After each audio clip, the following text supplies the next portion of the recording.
now want to turn to Eric Trump, one of the sons of Donald Trump. He had a brother, Don, yesterday. Eric, thank you so much. You've heard the callers. We've got passionate Cruz supporters, passionate Ben Carson supporters, passionate supporters of your father. You heard Danny right there from Florida.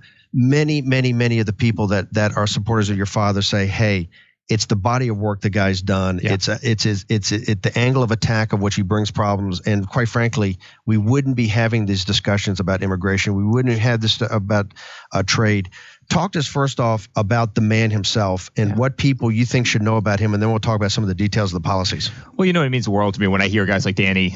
My father's an amazing guy. He's my best friend. He's an incredible mentor. He's always motivated us. He always kept us on the straight and narrow. He had very high expectations for us. He has very high expectations for himself, and I think you see that throughout the campaign. He would have very high expectations for this country, and he doesn't need this job. He's self-funding his campaign. He doesn't need this job. He's doing it because America's given him everything in the world. It's given him amazing company. It's given him us as a family. It's given him great success. And the country is just going down the tube. It's going down the tube. So much of what Danny and the other guests were saying before. We've got $19 trillion worth of debt. We're going bankrupt as a nation.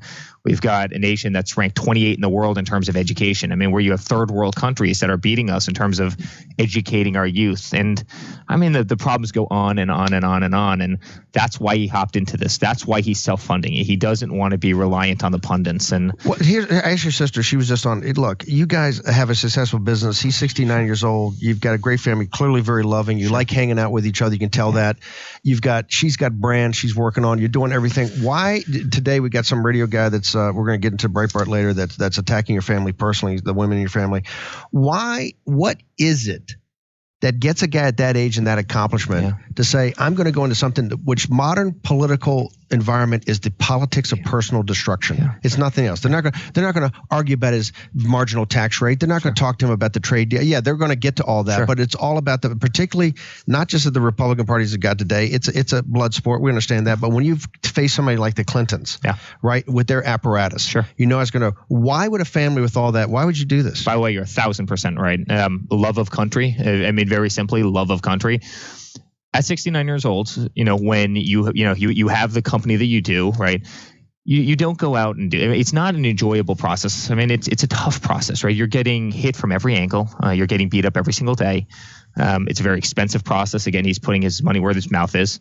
He's doing it because he loves his country and he can't stand the incompetence of what's happening. We have leaders out there who have never made payroll themselves. We have leaders out there who can't balance, their own checkbooks, let alone, the national, debt and national expenditures of a country. That's why he's doing it. And he would do such a great job whipping this thing into shape. The speed of execution at which we worked as a government under Trump would be unlike anything that's ever been seen before in this country. He has high expectations. He loves this nation. This nation's given him absolutely everything, but it's just going down the tubes. And that's why he's in this race. He's not doing it because he's bored and needs another job.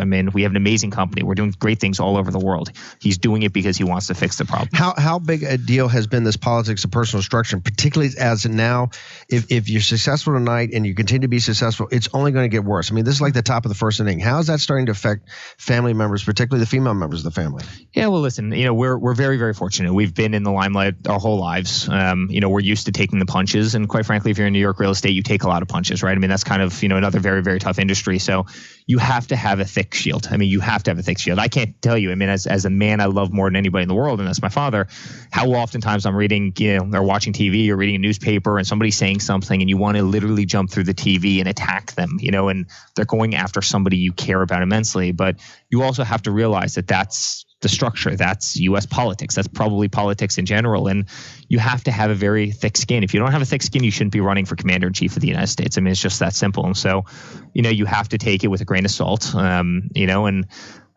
you have to be very, very tough about it. And, you kind of can't let it bother you. You can't let it bother you. To many of our audience, particularly people that are from the rant, we have a huge libertarian contingent. We have a huge social conservative and people, principled constitutionalists and strict constructionists, the Ben Carson and Ted Cruz people who are very dedicated to these gentlemen.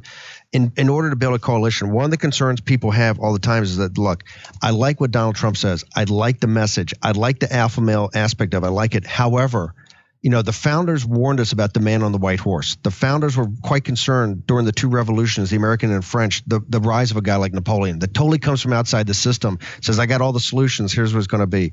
What's the trade-off between the speed of execution in a Trump administration in making sure people are comfortable with the fact that, hey, this guy understands the Constitution, he's going to surround himself with people, he's not going to be, you're hearing right now, he wants to be a dictator, he's an authoritarian personality, all that. How do you make sure people out there at least understand something about your father that it's not going to go there? Well, and I'd look at the other contrary, right? Where as a country, we're sitting there and we're rotting. When was the last time somebody's proposed a balanced budget? When was the last time somebody's actually gone and said, listen, as a country, we shouldn't have a $19 trillion deficit, which just went up by another $2 trillion thanks to the Republicans, right? Let's actually have a budget surplus, right? There's a lot of countries around the world that have budget surpluses. Why does the United States of America not have a budget surplus? So you can talk about complacency and you can talk about, wanting fast speed of execution. The problem is we're not doing anything well. We're not doing anything well. The wasteful spending in the country, the fraud that's taking place across the board, the way we take care of our vets, an educational system that's failing despite the fact that we pay the most money for it.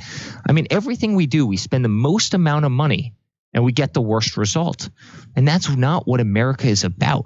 And listen, the politicians haven't done it, right? We've looked at this for the last long period of time. The politicians haven't done it. So why not try something else? Why not try something else? Is this tell me he's answered this question on the test today, the thing about trade and about immigration and all that.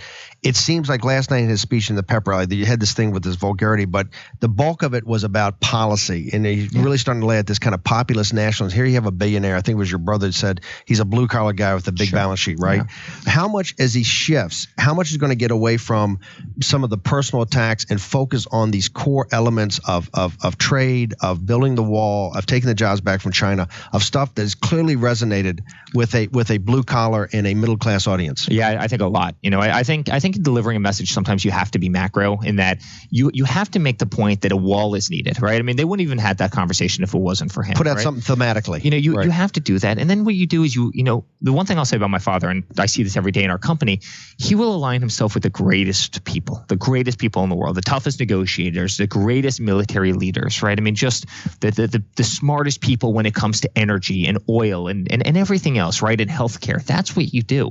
You have a great leader that assembles an astonishing team, just the greatest team in the world, and they go out and they represent the people. And that's what has to happen. I mean, we need to call the private sector to get the best negotiators. We need to find the toughest military leaders, the Eisenhowers and the Pattons. I mean, we've got to assemble that. The Eisenhower Powers, we got to jump, but Eisenhower Powers has got to report to Commander in Chief. Your father probably was better than anybody wrote. Do you believe he's tough enough? Because he does say all the time, I got a big heart. Do you believe he's tough enough to be Commander in Chief in a time of war and to bring us victory? Oh, there's no one in the world that's tougher. And I mean that sincerely. There is no one in the world that's tougher. There's no one that you'd rather have in a fight with you than Trump. I mean, he's got amazing backbone. And beyond that, he's a great guy. I mean, he loves his country. He has a heart of gold. And, I love the man. I love the man tremendously. So he's just a great guy. Thank you so much. I know you're incredibly busy. Eric Trump, Steve, thank you so much. Really appreciate it. Fantastic.